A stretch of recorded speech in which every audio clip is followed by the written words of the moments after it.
Financial considerations notwithstanding, I think any author that would have his book turned into a film must consider that a tremendous stroke of good fortune.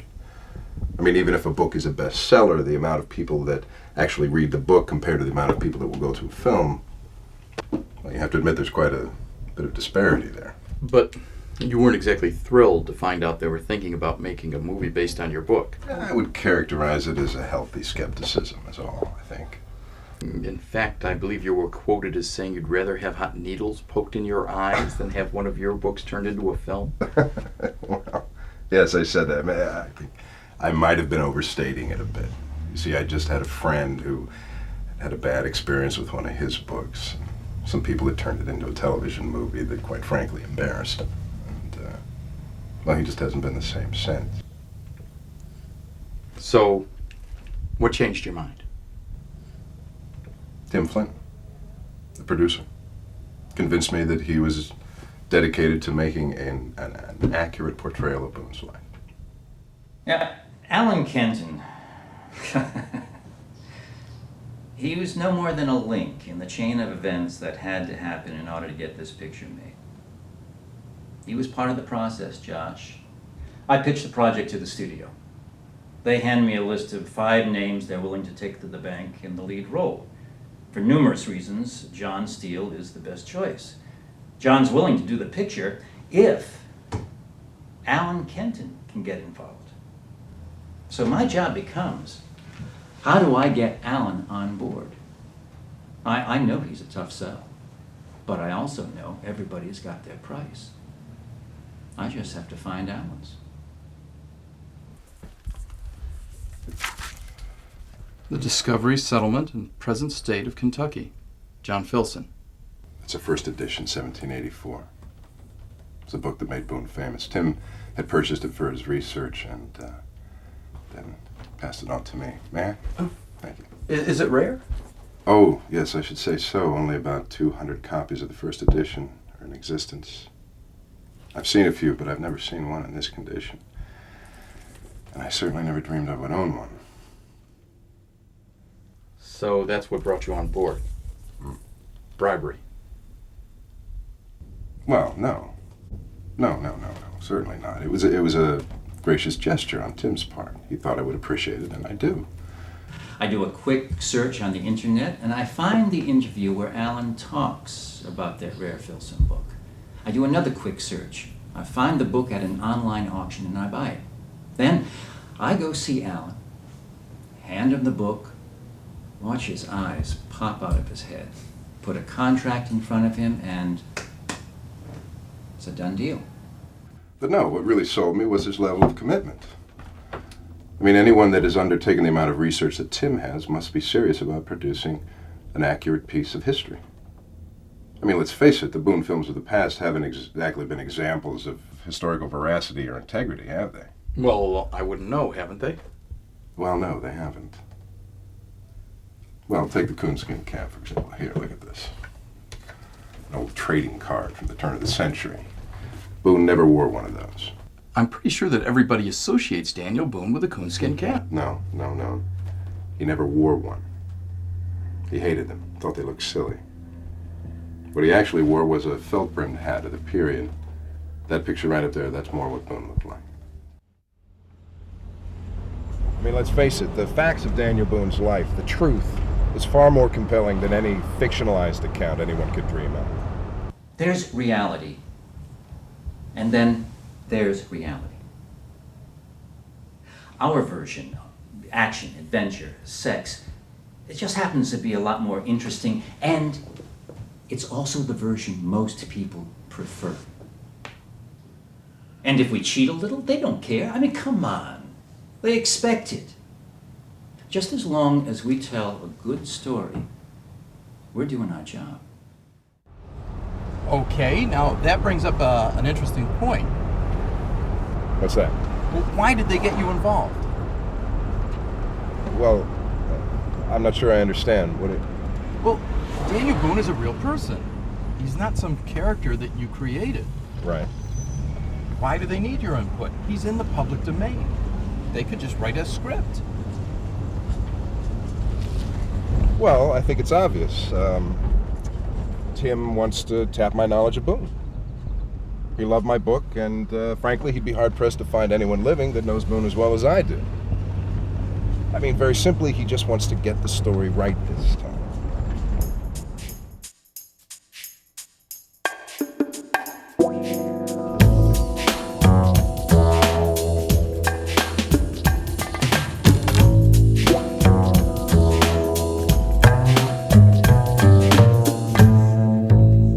Allan, have you been to a studio before? Oh, no. It's not really what I expected. I thought it would be, grander somehow. I understand they're thinking about Steele for the lead. Yeah, I think he'll be a great choice. He's got the right physique for Boone. A cold stare. Very good. Have they chosen a director yet? Yes, I've heard John Miskelly signed on to direct. He's the fellow that directed the Abraham Lincoln film. Right. Mr. Right. Kenton. Yes. Hi. Hi. I'm Allison Crawford. Nice to meet you, Tim's running a little late. He asked me to show you around. Okay. Josh Katz, we're doing a making of for the studio. Mr. Really? Clark said he wanted us to get everything. Carte blanche. Yeah. Whatever we want. Hold on one second, okay? Problem?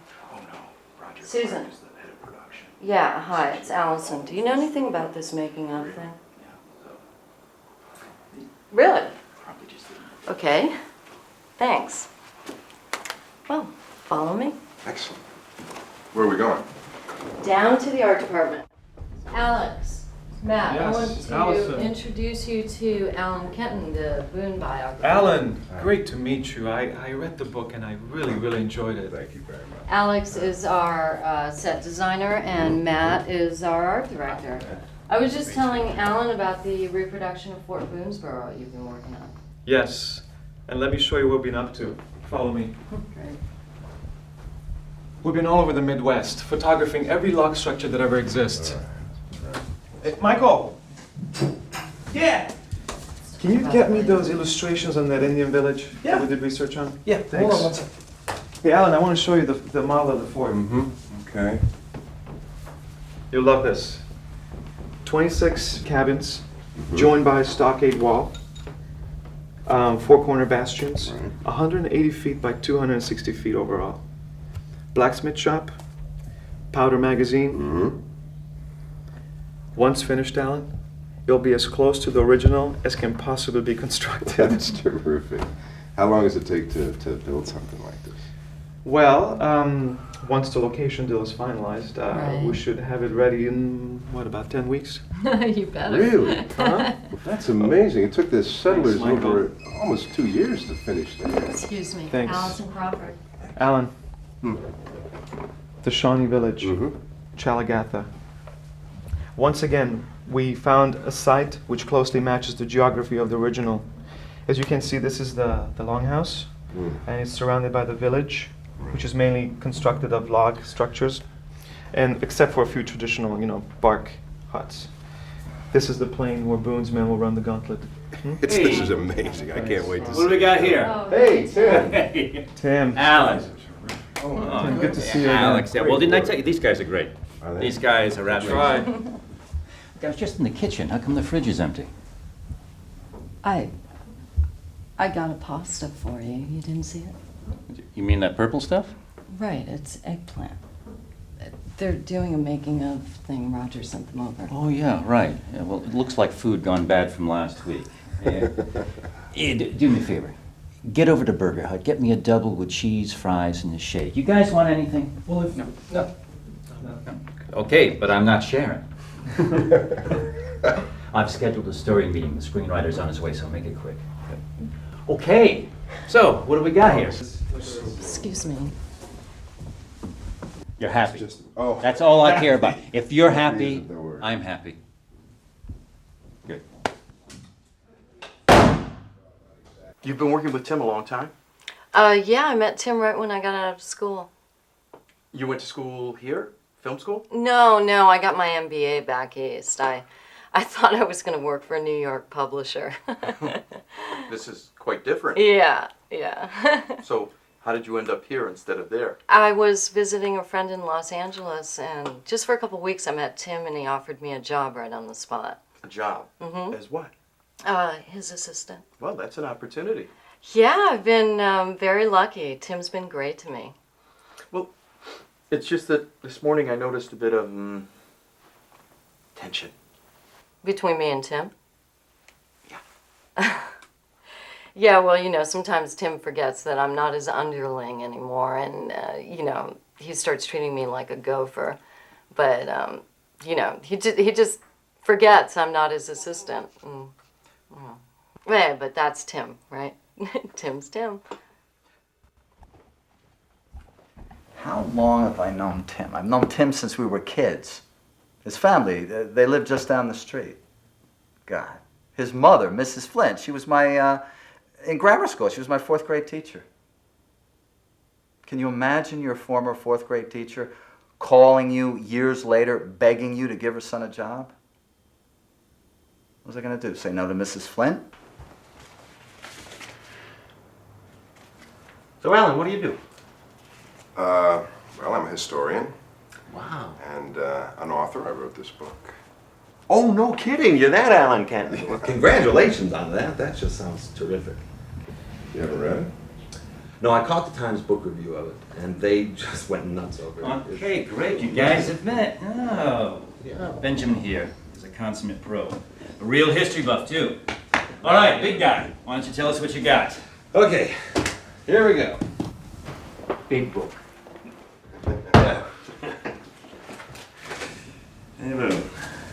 Okay. Fade up from black. Panning across the walls of the fort.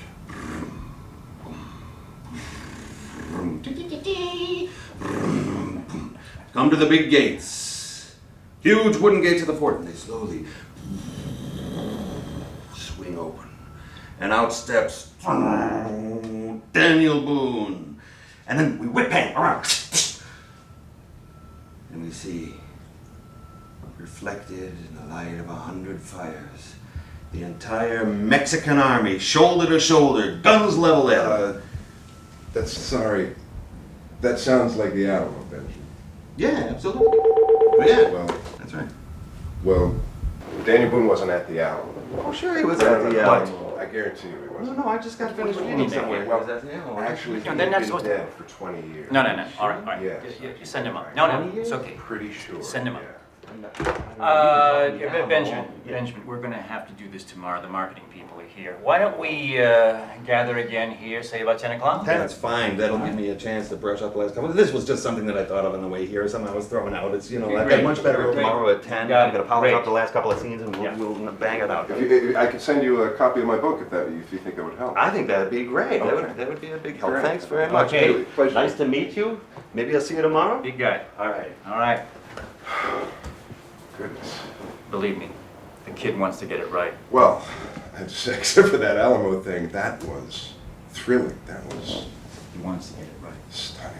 My goodness. Oh, So Allan, exciting. you haven't seen anything yet. When you see it on screen with those torches and the smoke and the faces and the glistening of those... I feel like I've already seen it. Yeah. I mean, You ain't seen nothing yet. Right now, we have 135 potential licensing commitments and 56 proposals for toys and aftermarket merchandise. Once the film is green-lighted, we feel confident we'll get another 300 proposals. Excellent, excellent. So, what kind of items are we talking about here? Well, we were considering the re-release of the 60s Daniel Boone lunchbox, but the retro thing is out and we feel it would only do well among the baby boomer generation. Yeah, but I We're not even convinced it'll sell well among that age group. Sure. Of course, the idea of reissuing the toy-long rifles isn't even a consideration. Right. But I do have a couple of new ideas for the accoutrements, such as this. The Daniel Boone Super Sipper Powder Horn. Virtually the same item as its earlier counterpart, but now designed to hold and dispense 16 ounces of your favorite liquid refreshment. Oh, that's great. We can do tie-ins with convenience stores. Yeah, and That'd be then great. sell them at football And games. here we have the Daniel Boone Tomahawk of Life. classic styling, but manufactured to be the ultimate emergency tool. If one finds his or herself trapped inside their car, this baby will smash through the window glass of any car on the market. And it can be used to shut off the home gas valve in the event of an earthquake or other natural disaster. Yeah. And for the youth crowd, we have a first-person video game called Daniel Boone's Bear Hunter, which will give people the feel of what it's like to hunt a bear in the frontier. Sure. And Lewis has a great idea for a specific tie-in if the script becomes a Broadway musical. Alan, anything wrong? No, I just need to get a little later, that's all. Okay. Pardon me. Excuse me. No. Josh, what it is Alan, he simply doesn't understand the process, the demands of making a major motion picture. He's new to the business. This is probably a $100 million show. It has to take in 3 times that before it even begins to show profit. This is a business.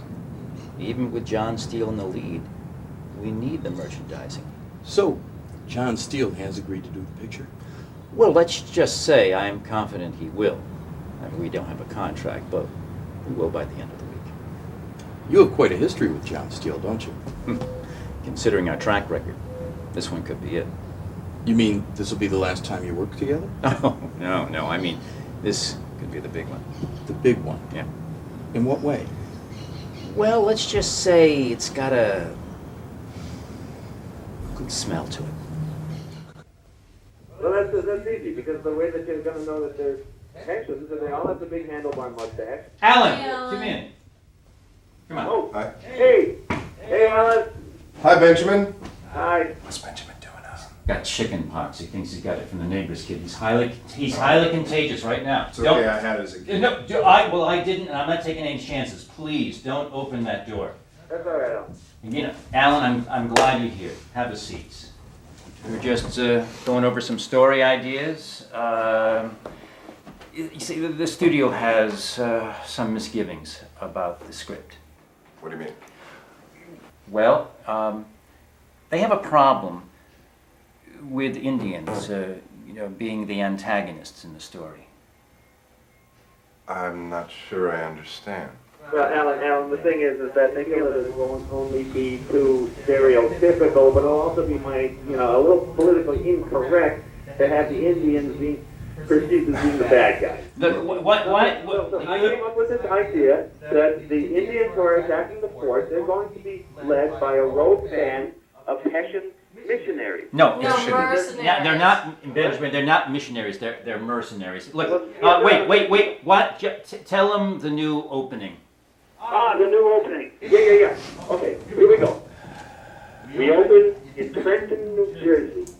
We've got George Washington crossing the Delaware, rowing in the boat. Suddenly the boat rocks and hits the ice. Washington loses his balance, he falls in, and just as he's about to be sucked under the ice, Daniel Boone jumps in and saves him.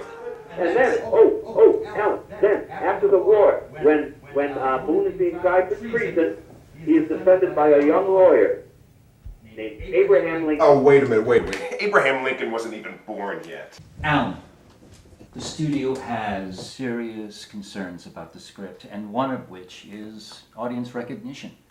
Believe it or not everybody has a firm grasp of who Daniel Boone was. Allison, why don't you tell them about the survey? Oh, right. Well, we did some focus group testing with our target audience, 16 to 24-year-old males.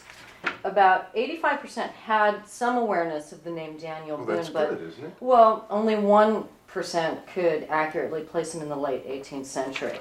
For the most part, 33% think he's a pop singer from the 1950s, 19% think he's a baseball player, 8% think he's a mayor of a major U.S. city, but the largest group, 39%, they have no idea who or what he is that the did. studio thinks that if we tie him in with a better known American historical personality, Right. it'll be a stronger sell.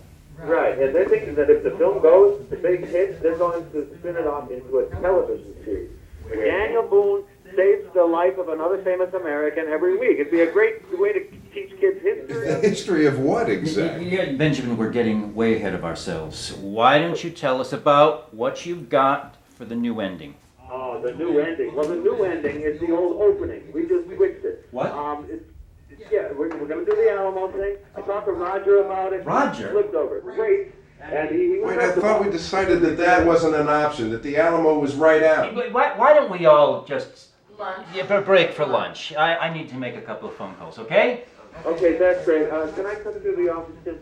You know, I think maybe we should play it safe. Huh, Benjamin? Maybe you should go down the way you came up. Just be careful on the ladder. Oh, wait, don't take my phone, Benjamin, okay? All right, Allison, wait. Yeah. All right, okay. Wash the phone if you're going to take the phone. Just wash the phone. All right. And get Stacy to get somebody in here to sterilize the patio, okay? Good. Tim, I don't want to sound like I'm being... don't let this upset you. This is a preliminary meeting. 95% of what gets discussed in these meetings is never even mentioned again. I understand, but considering that 100% of what he just said is complete nonsense, that's not exactly reassuring, is it? Alan, relax. Don't worry. It's going to be great. Really. Benjamin, believe it or not, wants to get this story right. I don't mean to be disrespectful to Benjamin, but Wait a second. how can he possibly hope to get any historical accuracy if he hasn't even read the book? He doesn't even know the facts. Alan, please, listen to what I'm saying. In this business, you have to pick your battles. You give the studio what they want. George Washington fine, Abraham Lincoln on a platter, and then slowly but surely, you nudge things back to the way you want them. It's all about diplomacy, negotiation. We give, and then slowly we take it all back. Trust me. I do trust you, Tim. Good. I do. I just don't know how this whole Alamo thing got started. For some reason, Roger, the head of production, got it into his head that we were developing a script about Davy Crockett. I'm sure you can understand how he could confuse the two. Well, no, not really. It's the coonskin hat thing.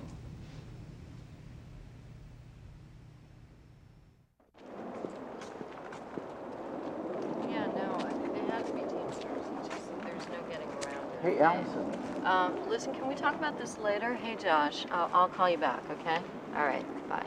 Are we going to start the meeting again soon? No, actually, we just had a terrible thing happen. We just lost our director, John Miscally. He's hospitalized. God, did he have a heart attack? No, it's just one of those freak conditions. He had an ingrown nose hair that went undetected. It completely destroyed his sinuses, so. That's terrible. Yeah, it's really bad, so anyway. How long will it take you to find a new director? Oh, well, we've already replaced him. We got that young director, Max, the one that did the beer commercials with the flying poodles. It's running right now. Didn't see it. Oh. What's his last name? It's just Max. Max, I'm sorry, I just don't think it works. Well, what about, what about it doesn't work? It's the exact replica of the real fort. What's going on? I just We've been going over all the sets, all of What is it the that you props, like all the about them? locations, and he hates everything. I don't know. He hates everything. There's I just nothing find the that he likes. versatility of them disturbing. You know, we've been researching what? this thing for 3 months, and now he It's wants not us to gonna work start for me. from They just feel scratch. too crude. I can hear you over there. I've already lost a month of drawing. So what do you think we time. should do How much instead? is it going to cost? I don't know. It could double. Well, I think something in stone would be I much have any better. idea I've what said he this wants. before. He just said he wants something in stone. Yeah, he said somebody didn't like the logs. What's wrong with the lock? I don't know. Okay. I'll figure it out later. There, I'm not an artist, but I think even you can figure out what I want. Yes. What you want is something incredibly stupid. I'm not building that or anything like it. That looks nothing like the fort described in this script. It's the more interesting choice. The more insipid choice and ridiculous choice. I'm not building this. You don't have any choice. Yes, I do. I quit. God. Alex. Oh, don't leave, please. No, it's all right. This guy's giving me a heart attack. Allison Crawford. No, I'll call you right back. Alex, wait a minute. I don't know what your boss has up his arse, but you better go tell him I don't like games. He's not joking. He just quit. He didn't screw around. He just quit.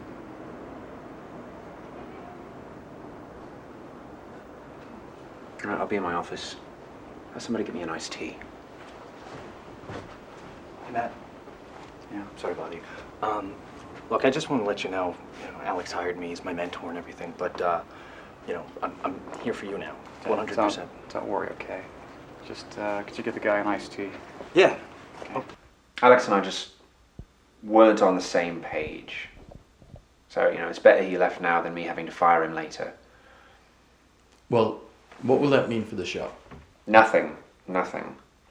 The art director, Matt, agreed to stay on, so he'll get the bump to production designer, which is a good thing probably because Matt is, I think, more on board with my concept of the film.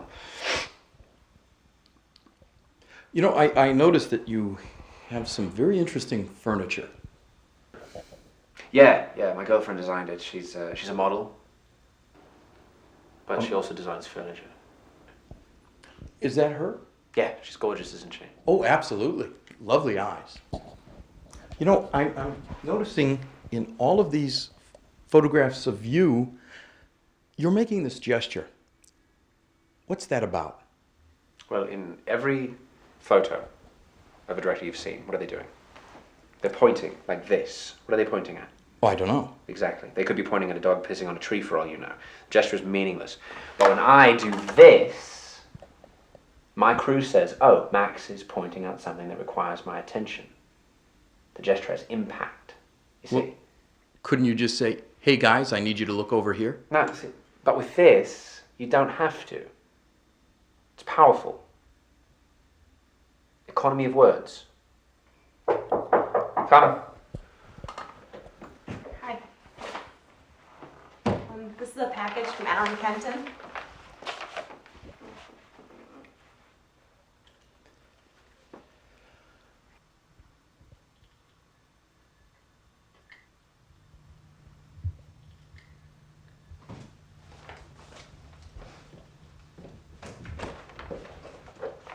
Dumb as dirt, that one.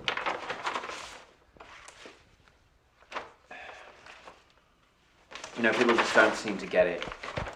They just don't seem to get it. I'm not making a documentary special here. I'm making a major motion picture. This author is sending me historical research. People are telling me what I can and can't do. They just don't seem to get that I'm here now. Max? Yes? Can I show you some sketches? Sure. I want to show you the Hessian soldier. I need to start ordering shoes. You're kidding, right? What do you mean? Does he look scary to you? Would you be afraid of this guy if he was coming at you? He looks like somebody I'd get to entertain at my kid's birthday party. Look at that mustache. Look at those pants. But this is actually what they look like. But I don't like it. It's boring. It looks stupid. Look, just change the color to all black, right? And put one of those, German spiked old helmets on him, with like a skull and crossbones on the front. See, that looks scary. But this is nothing like what they actually wore, Max. Do you think I can? Look, I'm just sick of everybody telling me what I can and can't do. Stacy. Would you come in here and take a memo, please? Right, look. Type this up. This first sentence in all capitals. To all concerned, I do not give a damn about historical accuracy. I would like to remind you all that anyone alive at the time of the story is now dead and won't be seeing the picture. Anyone alive now who could possibly care about the historical accuracy of this picture is either a complete nerd or has too much time on their hands and needs to get a life. Henceforth, you will stop bugging me about trivial matters and concern yourself with accomplishing what it is I require of you. Type that up and distribute it today. Do you want to read it before I send it out? No, just get it out.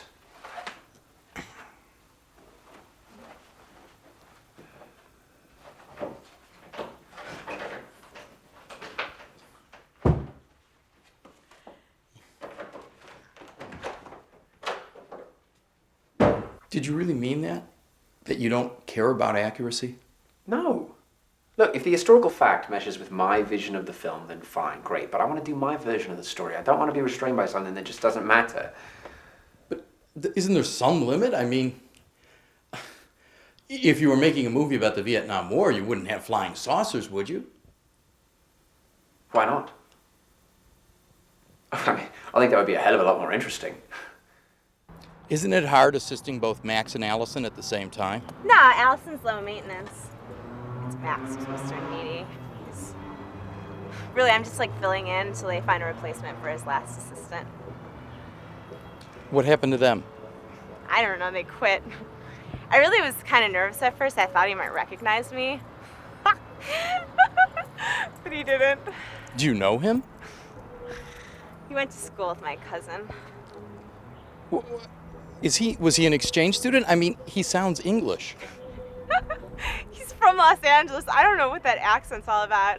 He says it's from when he studied in England. Was he there a long time? Oh yeah, like 3 days. He was supposed to stay there for a year, but he like got so homesick after 2 nights that he had to come home on a plane the next day. Oh God. You're not gonna like use any of this stuff, are you? No. No one's ever gonna see this. Good. So how is the film going? I don't know. You probably know better than I do. I should ask you that question. Well, I meant, how are you feeling about the film's progress? Well, ever since this new director's come on board, it's been kind of difficult to get anyone on the phone. Except Tim. He's been very good. He's called me every now and then to tell me that things are going great, and I appreciate that, but frankly, Josh, I'm frustrated. I feel cut out of the loop. Are you worried? Do I have reason to be? So this is the new fort? This is the new fort. We're going to sink phone poles in the corners of each of these to hold it up, and then we're going to build a framework across that, and then this is like chicken wire with mesh, and then it's plaster and fiberglass rock over it, and then they've got to paint the whole thing to look like rock. So it's a huge job. I don't know how we're going to get this done in time to stay on the schedule. Well, it's very different. Hey, Alexi. Nothing. I've been thinking about your set design. I must have more openings in corner doors. Where? Like where? Could you show me? Where? Like you. How big? I mean, how big of a hole? Maximilian wants to do a big scene right here. So, I need more light sources. Can you give me big openings? Here, here, cut the window out, window here, window here, here, small, just small window here. You know, something like this. See? Now I can see. See? Right there. Right there. Now, you know what I mean. Yeah? You know, I have a really good idea.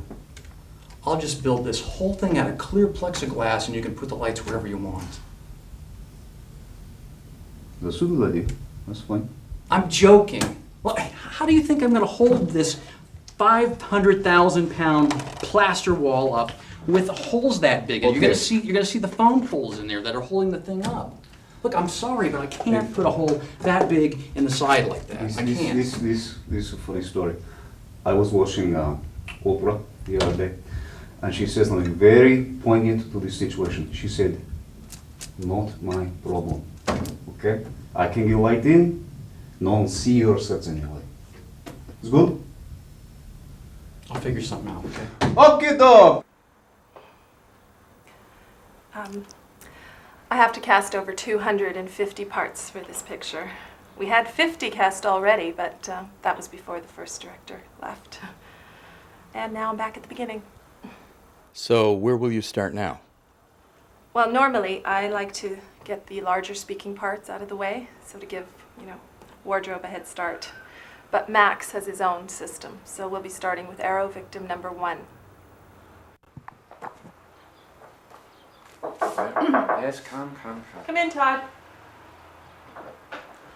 Hello, Todd. Okay, this is the shot. The fort's under attack. You're standing in front of a door. You see an arrow sail over the wall. It's sailing right at you. Okay? You see the arrow. And we see a POV of the arrow as it enters your eye, moves through your brain, come out the back of your head and sticks to the door, right? You scream and flail, stuck to the door, suddenly. Daniel Boone comes out of nowhere. He cuts the arrow with his tomahawk, lifts you on his back and takes you to hospital, okay? I want to see you act out the moment where you see the arrow and it smashes through your head, okay? Ready? Action.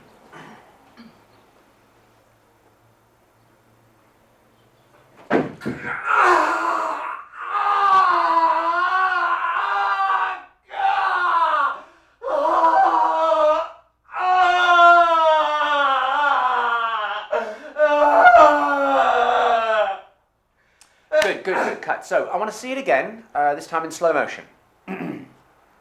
Slow motion. Yes. I want to see your face change as you feel the arrow slide through your brain, okay? Got it? Good. Ready? Action.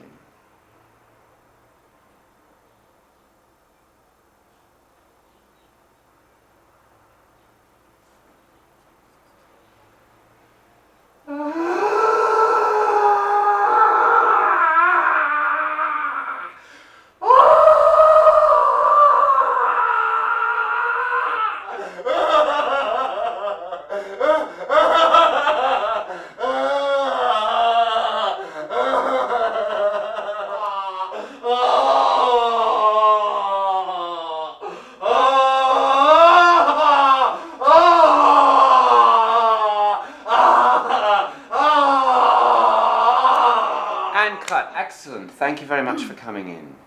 What do you think of him? Thank you, Todd. Well, I'm not really sure what you're looking for here. I mean, is there a particular type? You've got all kinds. I'm looking for that elusive thing that will absolutely crystallize the moment. Do you know what I mean? I'm not really sure that I do. All right, well, I think you will.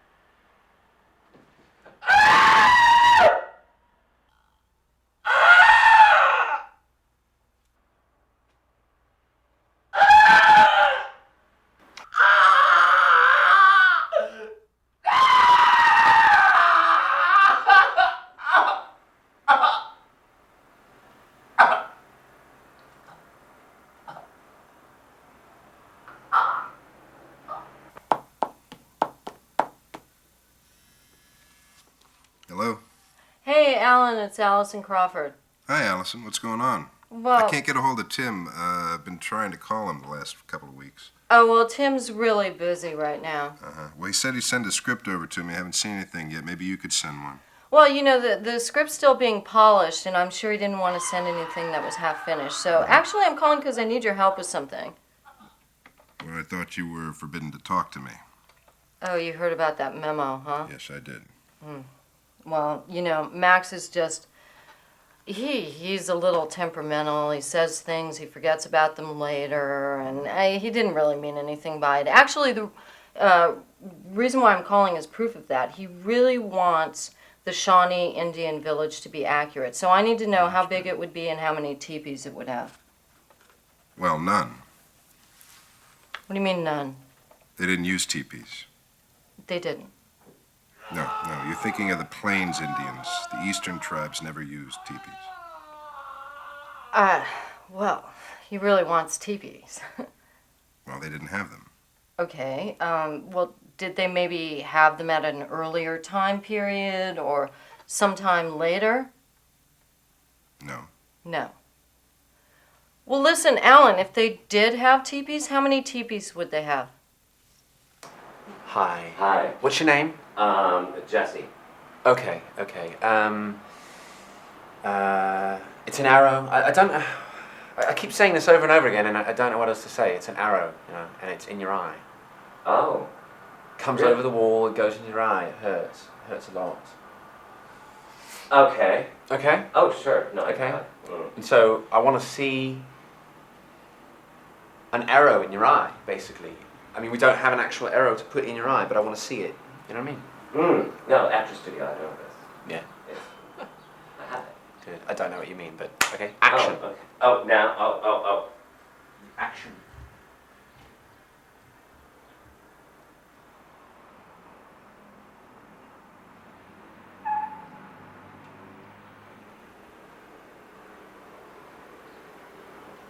Okay, I want to try it again.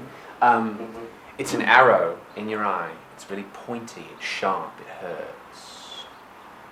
It's pointed. Okay. Sharpened. You know, an Indian made it himself. Wow, okay. Oh, sure, okay. Okay. Oh, sure, okay. I mean, he sharpened it to kill you. Okay? Action. Okay.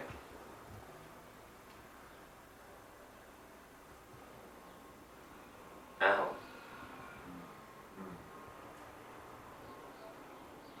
Jesse, thank you. No, thank you, actually. Thank you. Okay. Thank you. I felt it.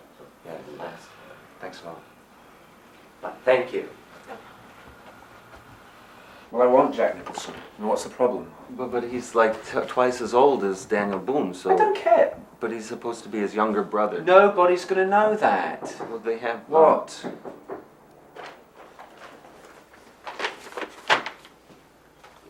What is that?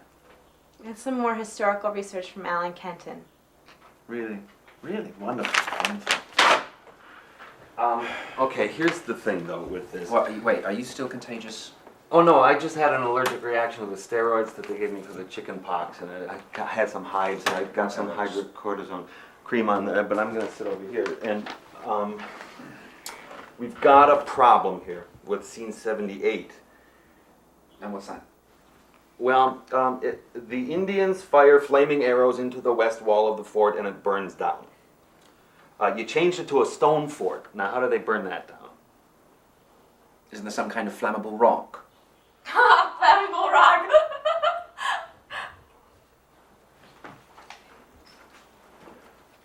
Well, there's molten lava. That might be what you're thinking of.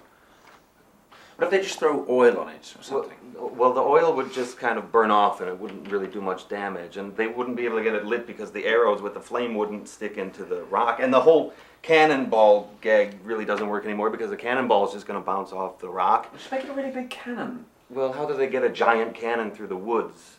They bring it upriver. Well, the river's 20 feet wide. Look, Benjamin, look, I'm the idea person. You figure out how to make it work. That's what you get paid for, so just figure it out. Right, okay. I'm late for yoga. All right, great. I'm going to hang out in your office for a couple of minutes. No. Okay, all right.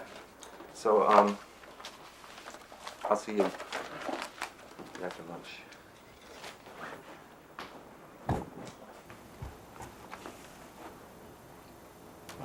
What are you drawing, Marcy? Oh, I'm drawing a trebuchet. I know it's a trebuchet, but why are you drawing it? Michael asked me to do it. Michael! Yeah. Hold on. Yeah. So last time I checked, we were doing a film about the Revolution, not the Middle Ages. Why is Marcy drawing a trebuchet? Well, Max figures the Hessians are going to need one to knock down the stone walls of the fort, because a cannon can't do it. Michael, you can't just add stuff, okay? You know, this is going to cost like $250,000 to build. Max wants it, though. And how's it going to look when we throw rocks this size against a fort that's made out of plaster? I mean, we don't have a computer effects budget. Okay, no, I know, but that's... Max thought of that. That's why we have to build the fort out of real stones. Is that wrong?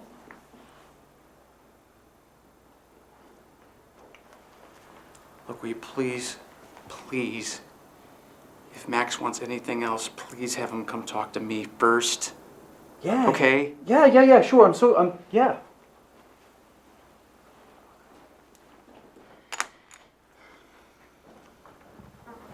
Yeah. Delivery for Allan Kenton. Uh-huh. That's me. Can you sign here, please?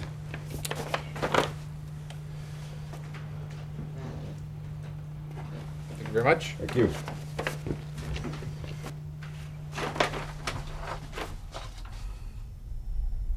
Oh my God, I can't believe this.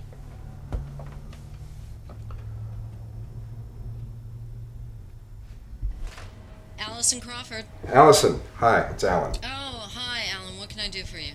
Well, I just received a copy of the script here, and... Yeah, what do you think? Well, I have to tell you, Allison, I'm a little disturbed by some of the scenes that I've read here. Oh, okay. Like, this scene of him swinging on a vine through the forest to ambush a Hessian general. I mean, where did that come from? Alan, it's just one of those crazy ideas one of the development people thought up, and we're taking that out. Don't worry, okay? What about this George Washington scene? This Daniel Boone saving George Washington from drowning. I mean, that is just ludicrous. I didn't think that was going to make it into the script in the first place. I mean, we talked about this in the very first meeting. I know, we did. Alan, wait. What's the date that you have on that script? I'm sure you must have. I don't know the date, Allison, but look, you cannot have a movie with scenes like this and call it historically accurate. Right, it is misleading, and it is a lie. I understand. I'm positive you have an old script. Okay, it's. Listen, no, Allison, I want you to know this. If this is the direction that the script is going in, I'm out. Alan, okay? Please, okay, just calm down, all right? Those scenes are gone. I know that they're gone. Oh, they're gone. They're gone. You have an old script. The buying scene is gone. It's absolutely gone. And anyway, besides, you're the expert. If you say that they're wrong, they're gone. They're okay? wrong. What about the George Washington scene? It's gone, I promise, okay? You promise? I promise you. How the hell did scenes like that get in a movie in the first place, Alan, Allison? you know God. what? I am so glad that you called anyway, because I wanted to talk to you about John Steele. But John Steele, you mean like the movie star? Yes, Steele? John Steele, the movie star. Anyway, he is just as concerned as you are about the accuracy of the film, and he really wants to talk to you. Absolutely, he wants to talk to you. He wants to know everything about Daniel Boone's life. He wants to know what his world was like, and you're the only person that can help me with this. Well, I don't know what to do with him. I can certainly talk to John. Would Steele. you? Oh my God, that would be As so a matter great. of fact, there's if he really wants to know what it was like to live there, he should go with us on one of our treks. A what? It's a trek. It's a bunch of us get together and we do living history and dress up in 18th century garb and try to Oh, you're kidding? experience That's what life great. might be like at the time of going That trips through sounds the wilderness. perfect. And you think you would like that? I think you would love that, Alan. That's great. Can you arrange everything? Oh, yeah, no problem. I'll have Stacy call you with John's assistant's phone number, and then if you could just set everything up with her, that would be great. Yeah, absolutely, no problem. Okay. All right. Oh, thank you so much, Alan. Sure. And No, look, thank please you, don't Allison. worry, okay? We really want this to be a great movie. Well, I'm very relieved to hear that. You don't know how relieved I am. I'm to hear glad. that. I don't want you to worry, okay? No, it always and gets a little crazy I apologize before we because start shooting. I got this script and I understand, read it but- and I just kind of panicked. I mean, Hey, look, you I'm may very not, concerned about it's the still a veracity work- of the It's storyline, still and a I work just in progress, okay? The script's still a understood. work in progress. Sure, You may sure. not see another copy for a while, okay? That's completely fine. And don't Absolutely. feel slighted if Tim doesn't get back to you right No, away. no, He's no, really I crazed. understand. He's busy. And In fact, give him my best. I will. In fact, we're going to have a story meeting this afternoon, just to cover how Well, we're going to I'm not replace doing that anything this Washington. afternoon. I could come by. I could be there in 20 minutes if. Oh, Alan, I'm sorry. I have to go. I'm late for a meeting, okay? I'll have Stacy call you, okay, with that number. Sure. Thanks again, Give all Tim right? my best. All right, bye, Alan. And Bye-bye. have Benjamin read the book. That would help. Okay.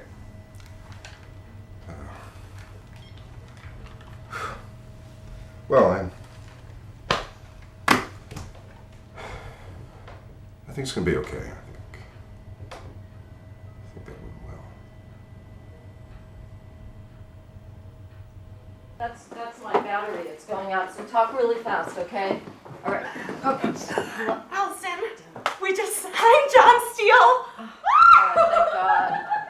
Okay, well let's get him set up for makeup test. John Steele. My charger. See, I haven't worked with actors that much. It's mostly dogs. Mostly dogs. Yeah, but it's kind of the same thing. Hey, John, Max. You met Lally? No. Hi. Hi. It's good to meet you. It's a pleasure to meet you. Yeah, I'm looking forward to start shooting this. It's going to be a lot of fun. Yeah. We should have a good time. Yeah. Okay. I'd like to start at scene 31, where Daniel Boone is leaving the fort to go get help. Do you know what page that is?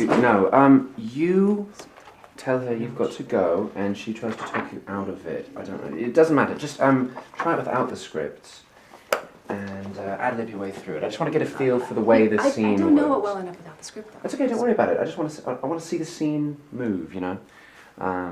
So we can just really do anything Mm-hmm. we want to? Yeah. Okay. Just run it through for me, please.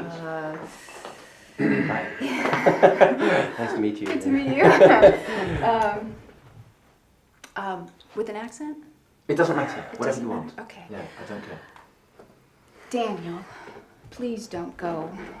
You know what happened to Frank House. Becca, Frank is a hell of a man and a hell of a gun maker, but he should not have gone alone. But you know, And I that's wish the you would just wait for somebody else.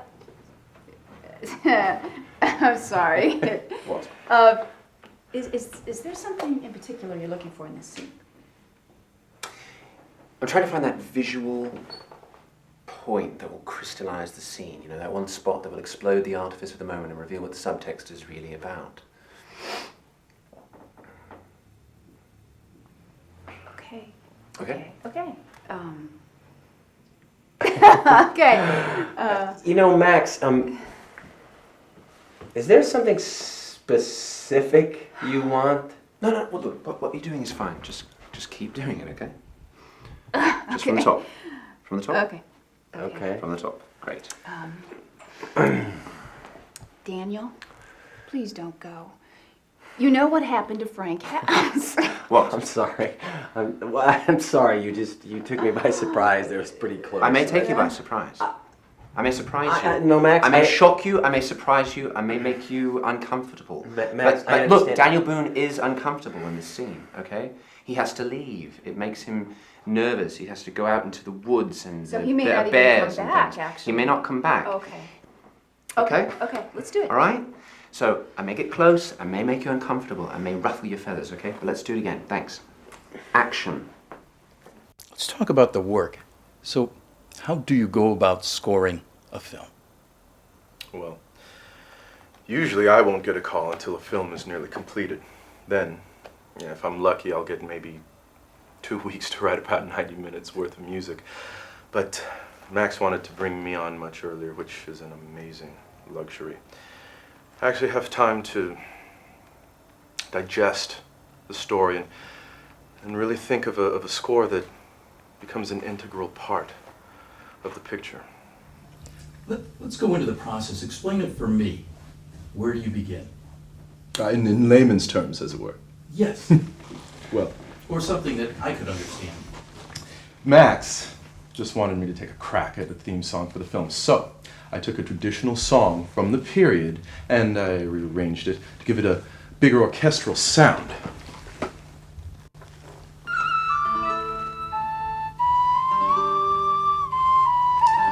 Wait for it.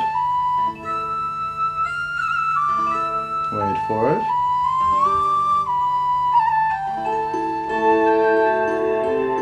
Oh my. You see, gives it a much bigger bass.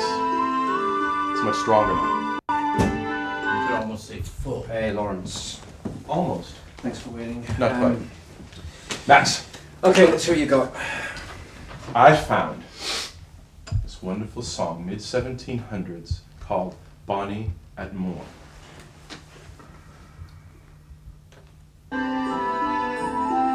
Now, I rearranged it, of course, and added more strings and woodwinds to the background to give it more strength, more heft.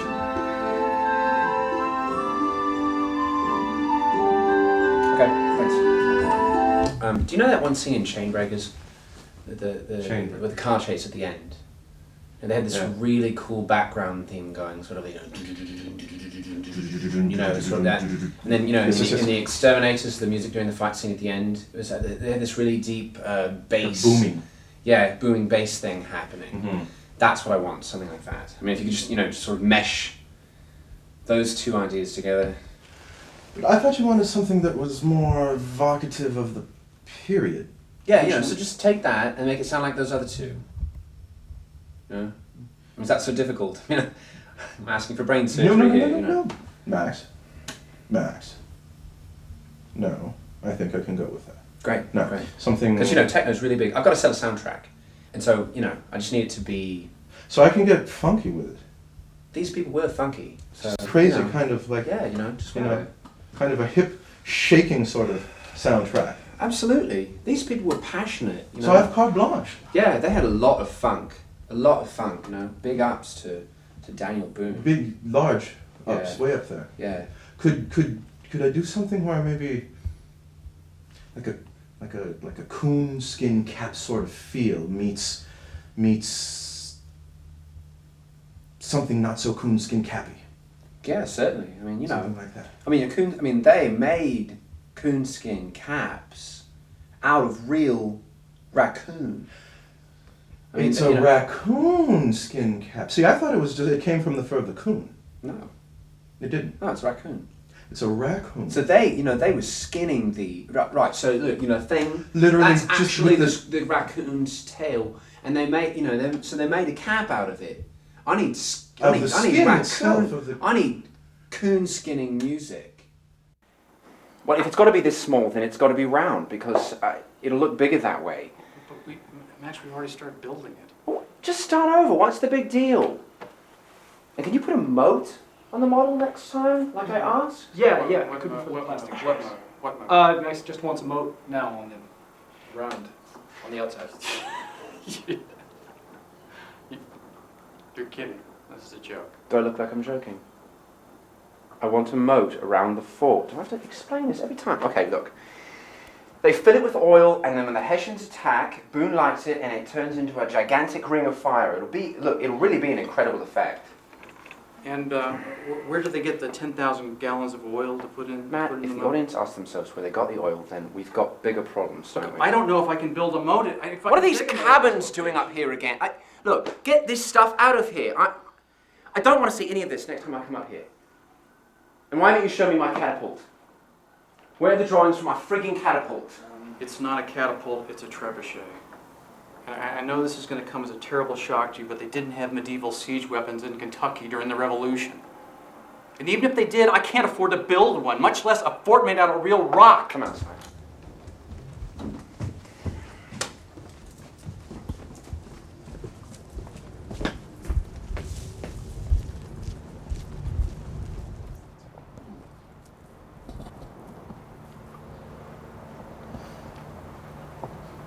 Don't you ever raise your voice or take that tone or make me look like a fool in front of other people. I am in charge here whether you like it or not. Come down, you're fighting. Awesome, asshole. No. Stop. You're so out of here! If I ever see you around here again, I will kick your ass. No, whoa!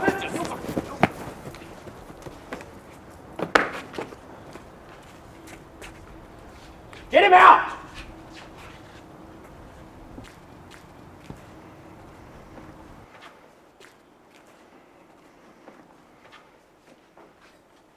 What? Draw!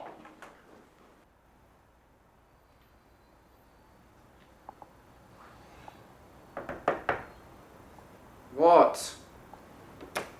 Hey, I'm sorry to bother you. I just want to see if there's anything you need, or if, are you okay? Do you need anything? No, I'm fine, thanks. Okay. Also, I just want to say is, I'm really sorry about what happened. It's just, and Matt and all that. And Matt was my teacher, and he practically hired me and everything, and I love him. He was like a brother. He's a good guy, but he was way out of line, and I, everyone knows he was way out of line. It was too much, way out of line. So, I just want to let you know that I'm here for you now. 100%. Whatever you need, I'm just for you.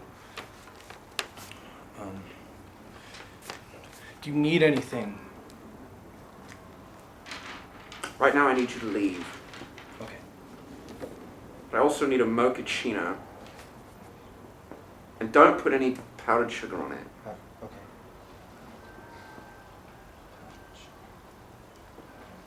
Go! Oh, sorry. Okay. Well, do you do this often, Allan? No, not so much anymore. Just can't find the time. Although it's a great way to get away from the frenzy.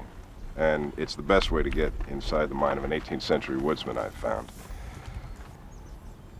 Makes you appreciate things like electricity and running water and soled shoes, art supports. Have you seen a new script? No. Have you? No, I haven't. Well, I've heard some rumors. Kind of strange rumors. But, ever since they signed John Steele, I really haven't been able to get a hold of him much. But, you know, that's okay, because I'm kind of glad to be out of that crazy scene for a while.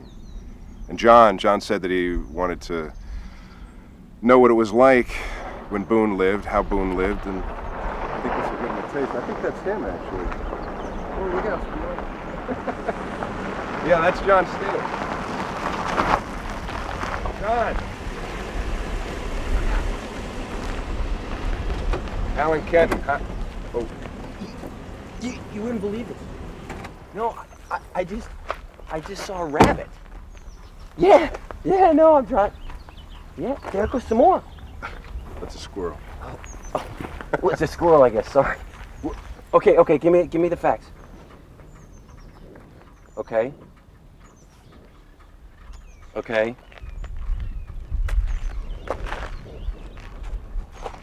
Yeah,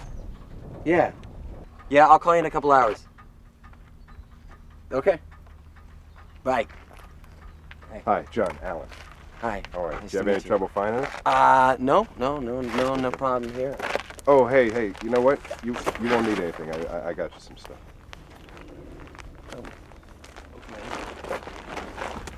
And you won't need that hat either. I won't? No. What? Was there something wrong with it, or? Well, Daniel Boone never wore one, for one thing. What? You gotta be kidding. I mean, everybody knows No, that I swear to you, he didn't. Here, try this stuff on.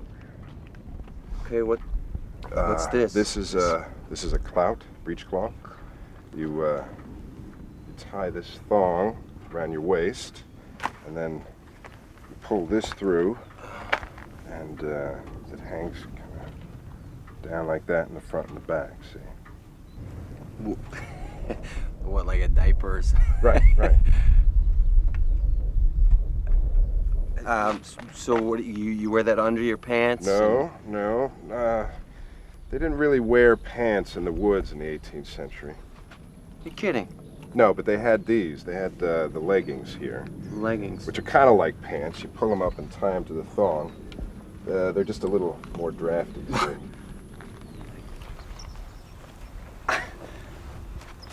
It's very comfortable.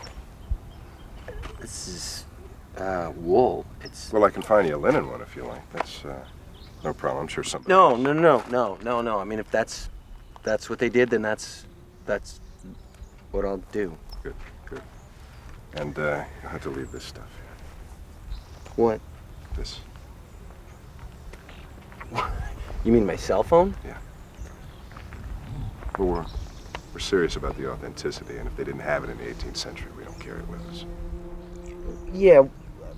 I mean, surely a cell phone is okay. No, I mean, no, actually it's not. If they didn't have it, we don't carry it. Yeah, but I mean, it's just a cell phone. You'll be fine, I promise. You'll probably thank me. Go ahead. Yeah. You really don't need it.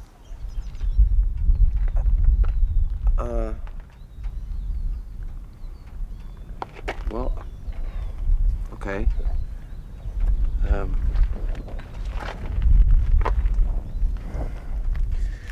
Okay.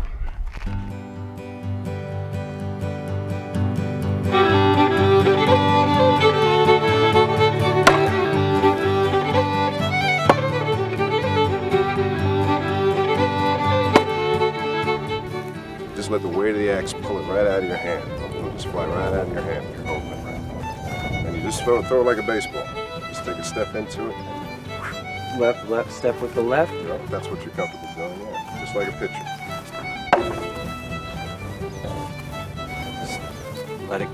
Just let it slide right out of your hand. All right, that was a little early. Sorry, guys. A little early.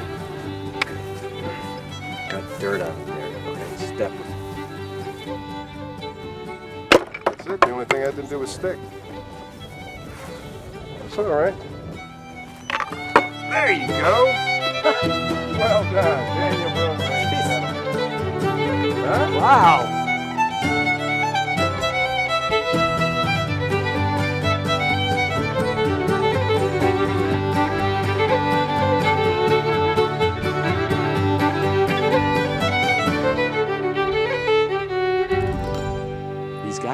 take this pretty seriously.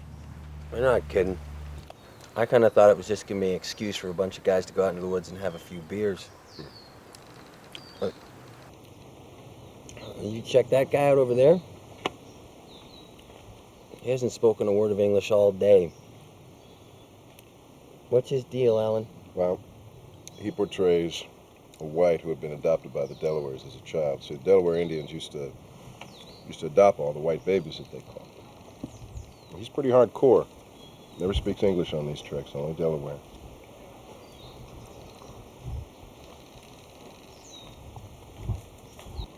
Uh-oh, now you did it. Made him mad. Must have been looking at him. How do we use the hutch? Sure, sounds good.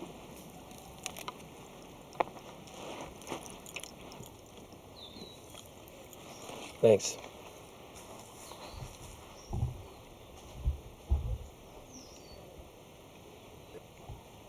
You know, it looks like that thing actually goes right through his nose. Oh, yeah, it does. It's got a pierced septum. Nothing spared for the sake of authenticity. Well, what is he, some sort of piercing technician or? Actually, he's an ER doctor. Yeah.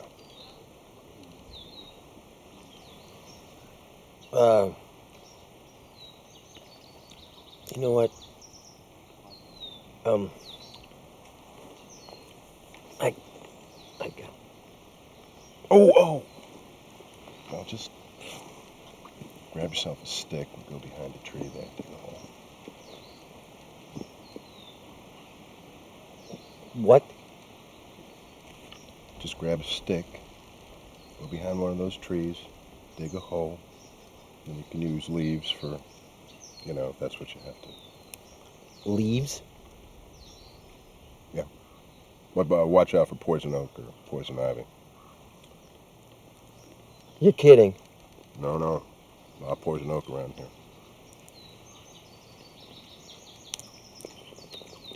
You all right? Yeah.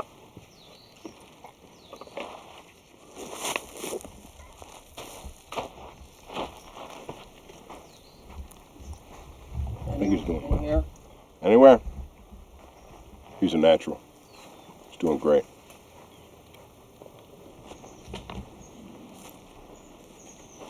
Ow.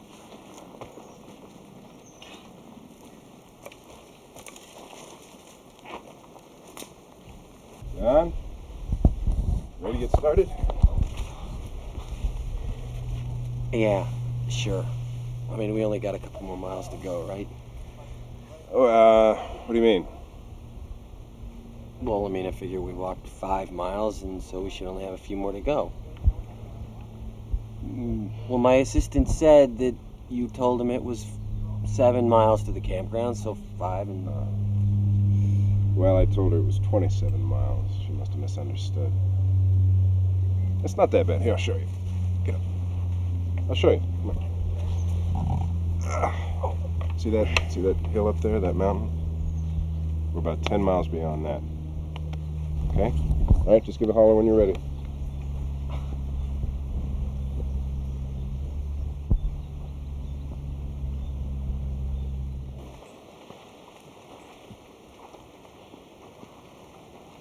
Oh, hey, Josh? Go ahead. You can't tag along any longer with us. Why not? Well, for one thing, it's kind of hard to imagine that we're stepping back 200 years if you and your crew's following us around. And these guys have been planning this trip for months. Okay, I understand. Okay, good. Why don't you just meet us at the campsite tomorrow, all right? When you showed me on the map? Yep.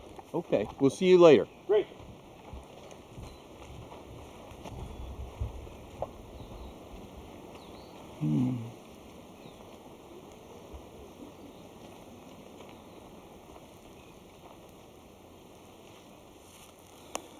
That little town we passed half hour before we got here, you guys want to go over there for lunch?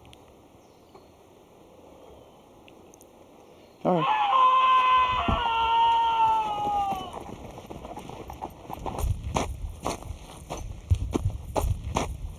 Oh my God, what happened? What happened, John? You okay? I think he's got a broken leg. I'm not going to know until I get this legging off. Can you guys go cut some splints? Yeah. You guys have a cell phone? Cell phone? Anybody? It's emergency. Here.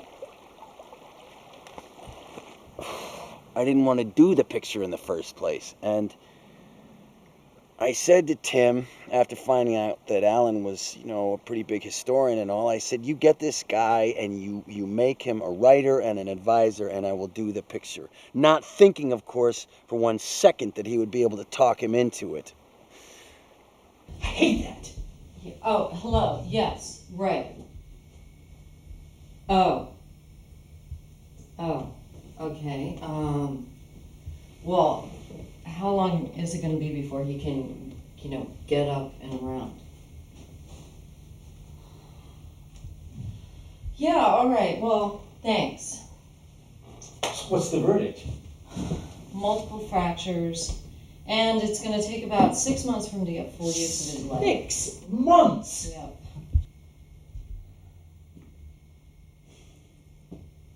All right. All right, I got a plan.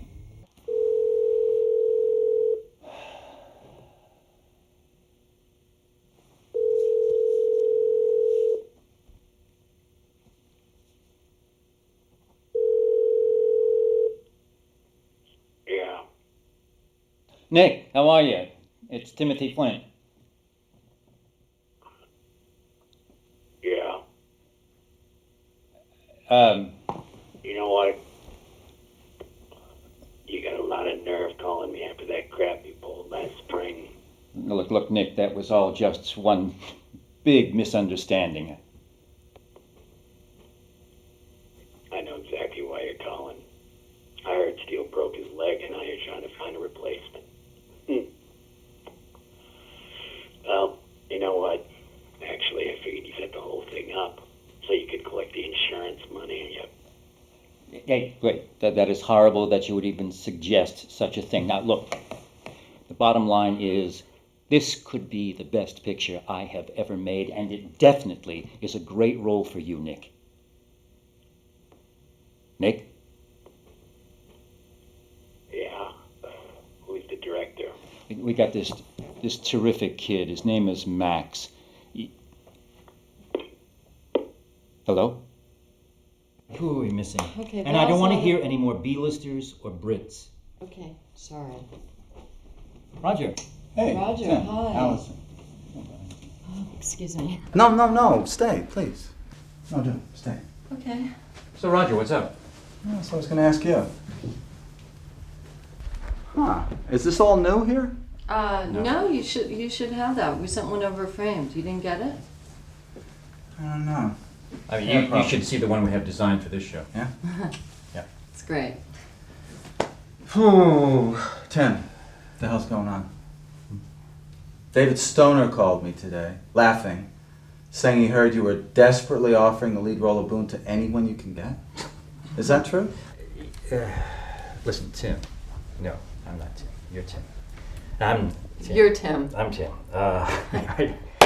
I'm desperately trying to keep the show on its feet. You know how important it is to me. Do you know what the trades are going to say tomorrow? They're going to say, Champion begs A-listers to carry picture. Timothy, come on, this isn't your first picture. Tim, don't freak out on me here. You know, we're going to have a replacement for John Steele by the end of the day. No. This is what you're going to do. I want you to get on the phone and call the trades. You tell them the role has been recast. Then when they ask you who, you say you can't disclose the name yet because of some confidentiality agreement or something. You guys just make something up. Okay. But then I want you to put together a list of every hot new actor with leading man potential that you can find. Okay. Go! Oh, you heard him.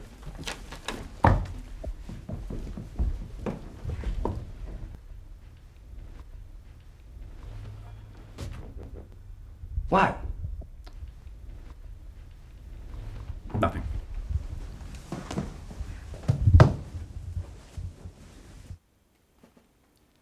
Timmy certainly knows how to maneuver people into getting what he wants. He tricked me into greenlighting this picture. How do you mean? Tim knows I always wanted to do a Davy Crockett picture. I never read the script. I didn't know it was about Daniel Boone until we already signed John Steele. So he tricked you. What are you going to do about that? Can't say I was that shocked. I mean, Timmy has good instincts, but he can be a self-serving schmuck sometimes. I told him as long as the picture makes a profit and he works the Davy Crockett angle into the story somewhere, I'd forget his little trick. Business is business. Max's concept for combining Boonesboro and the Alamo is pure genius. It's rugged enough to suggest the old frontier, but it's smart enough to still be a metaphor for the European dominance of the Western world, which, correct me if I'm wrong, that's what this whole film's all about. You know? Thank you. And when I read the last script, where Daniel Boone emerges from the fort carrying Davy Crockett's body in his arms, I was almost in tears. So losing John Steele wasn't really a problem. Well, I can't say I'm exactly thrilled by it. Certainly John's participation would have been a considerable boost at the box office. After all, he was the main reason why Roger agreed to greenlight the picture in the first place. What about Allan Kenton? What about him?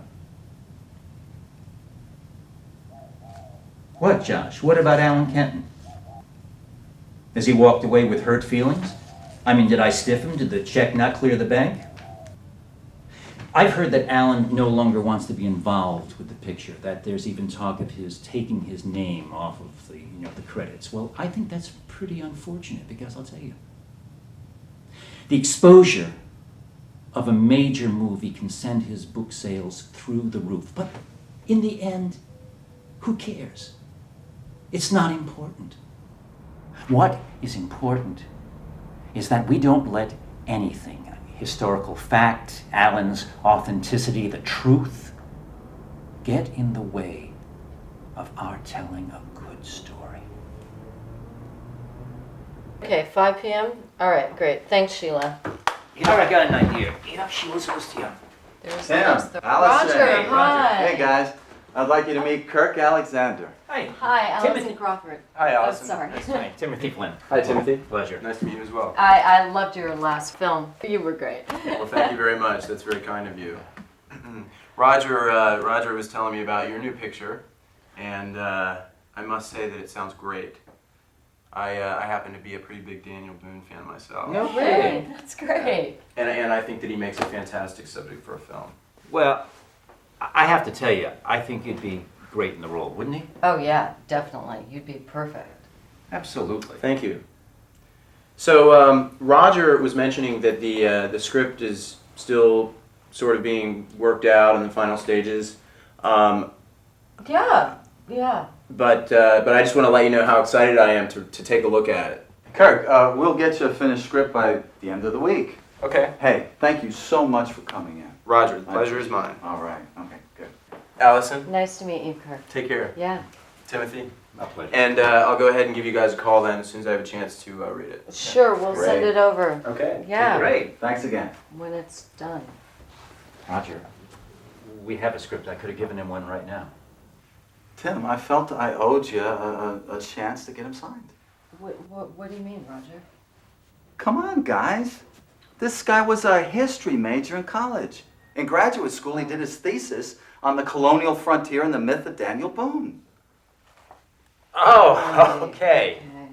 Okay. Thinking about this, Roger, for a number of reasons, the people that we're considering, that we have in mind, now It's a listen, great no, list. listen to me. It is a great list. They would be terrific in this role with the script that we have right now.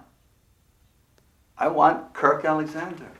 Come on, he's hot right now. He's got a lot of heat around him. No, I want to go with Kirk. You get him signed before David Stoner gets him for his next picture. Just Roger, it would be a great deal of work to really would. rewrite The this. budgetary- It's you are not in it. listening to me. I want Kirk Alexander. Okay? Now you get him signed by the end of the week, or I'll pull the plug on this picture. You got it? That's a great outfit, Allison. You look smart. Thanks, Roger. Okay, get Benjamin in here. Right. You know what I think? I think we need a couple more writers too. We have to get it done by the Allison? Yeah. Yeah. Where's Alan's book? Alan's book. Yeah. You have me get rid of it. What? I'll get another one. And start reading it right now. Definitely. I'm pretty much out of it now. I mean, I don't even try to get a hold of him anymore. It's just so awful, you know, Josh. I feel like... I feel tricked. I feel so dumb and naive that I got duped by a bunch of morons. I don't know why I thought that this time it would be different. Looking back on it, I don't think they ever told me the truth once.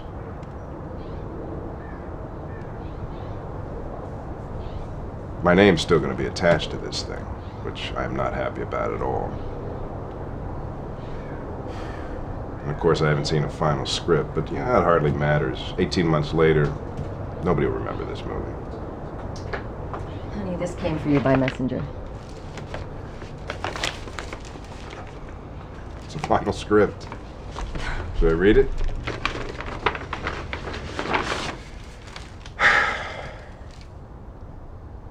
White hunter, black hat?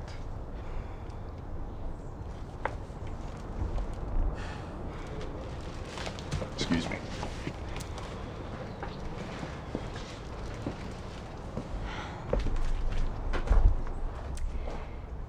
He's just been so upset by all this. You know, I keep telling him it's just a movie and not to let it get to him, but he thinks he's the laughing stock of his colleagues at the university. He thinks his credibility has been destroyed and he may not get his tenure. I'm gonna go out and see him.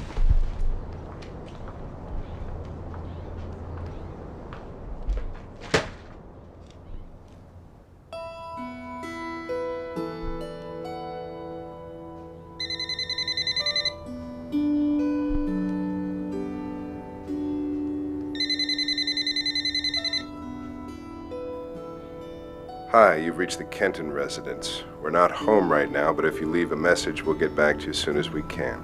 Thank you for calling. Bye. Alan, how are you? It's Tim. Long time no talk. Anyway, listen. That script that we sent you, just toss it in the waste paper basket, okay? Because that's not the one we're going to use. All right, wait a second. All right. Let me talk to him. Okay, Alan. Max wants to say a word. Yeah, Alan, it's Max. Look, we've got an interesting situation here. Kirk Alexander is interested in playing Daniel Boone, and it seems he's a real history buff. So basically, he wants to know that we're going to do the story as accurately as possible. So, remember all that great historical reference stuff you sent me?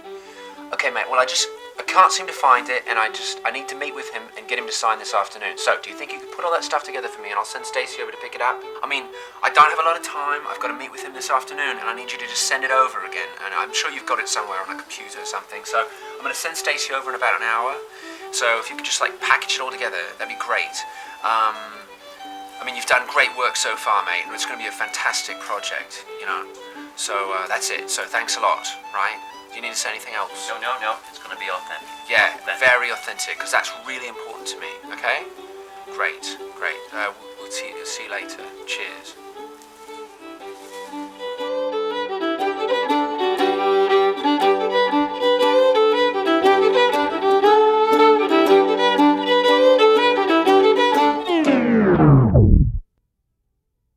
It's the coonskin hat thing.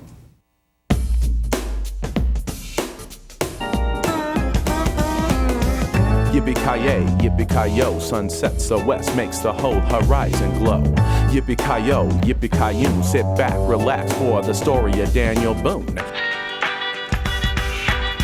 Check the sights of my musket, I trust it. See me through hard times like this, it's frontier justice. What's this? My vision hazy from the flank, I insist. I thought I saw a Panzer tank. Cleared that vision from my head, I have to focus. Cause the situation calls for hocus pocus. I chose this position to make it my final stand. So you know this battle will be fought to the last man. Tension mounts, enemy is sighted in my gun. It's the crowds. Alright, cut, everyone, back to one.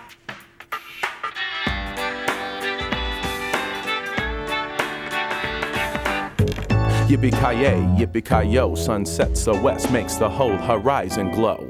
Yippee-ki-yo, yippee-ki-yoon, sit back, relax for the story of Daniel Boone. Yippee-ki-yay, yippee-ki-yo, sun sets the west, studio says that it's a go. Yippee-ki-yo, yippee-ki-yoon, sit back, relax for the making of Daniel Boone.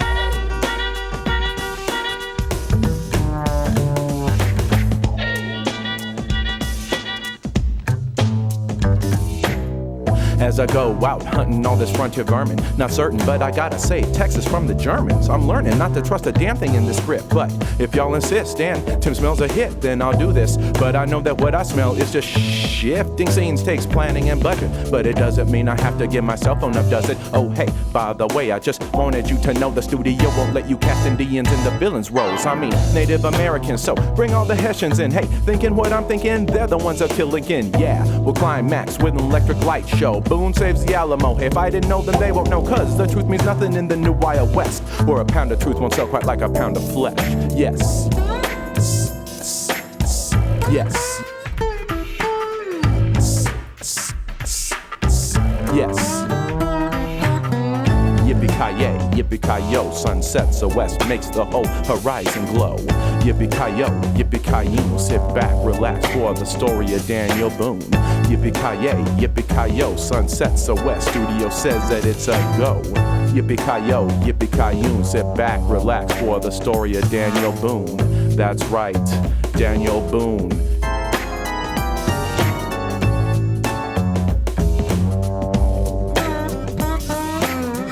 That's right.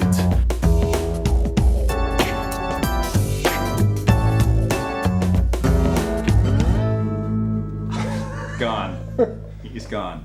Sorry. Coonskin hat thing? Yeah.